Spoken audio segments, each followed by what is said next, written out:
go over another example. Let us make it more interesting.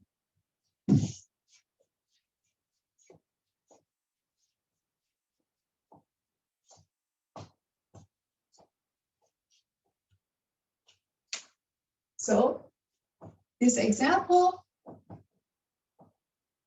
again, I'm going to give you the position as x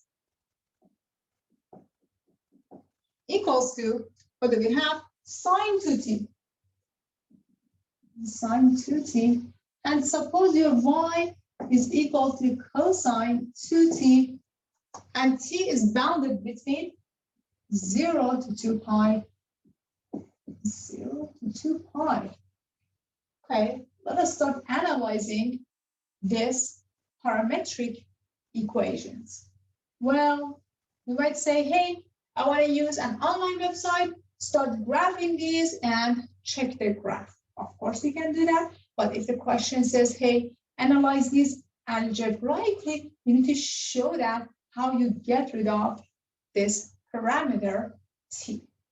Again, remember that since we know sine squared of any angle plus cosine squared of the same angle is equal to 1, we can raise both sides to the second power, add them together. So the curve is like this. X squared is sine squared 2t, y squared is cosine squared 2t. I'll just add them. Okay, on the left I have x squared plus y squared. On the right I have sine squared 2t plus cosine squared 2t. I already know about the equality to be equal to 1. You might say, hey, professor, here you get x squared plus y squared equals to 1. And it's the same as this equation here. Okay, well, they might seem the same. The only difference between them is that this particle here behaves a little bit differently because your t is bounded between 0 to 2 pi, and it's not just t, it is 2t. So what do I mean by that? Here you need to stop and think about this part. Since t is bounded between 0 to 2 pi, 2t, it means that I'm going to multiply all sides by 2. 2 times 0, 2t, 2 times 2 pi. So my 2t, or this variable here, 2 times t, is bounded between 0 and 4 pi. 4 pi. Rotate once, rotate twice, and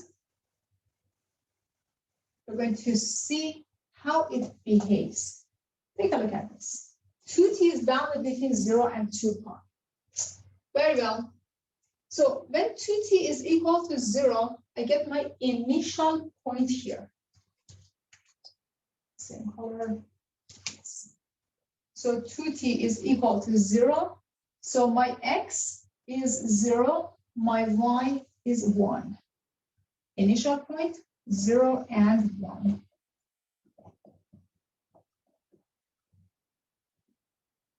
Okay, what about the terminal point? What about points in between? How do we analyze those? So 2t is equal to pi over 2, 2t is equal to pi, 2t is equal to 3 pi over 2, 2t is equal to 2 pi. So you need to count all of those points in between.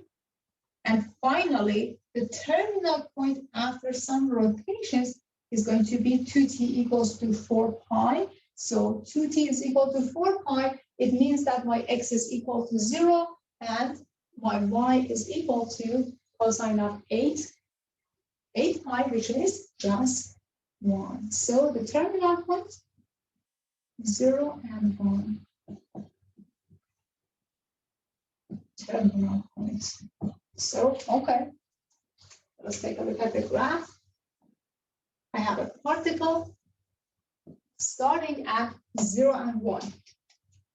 Note that this particle starts at this point. This is for your particle here. The initial point was 1 and 0. The initial point for this guy is 0 and 1. So once, twice, and stops at this point.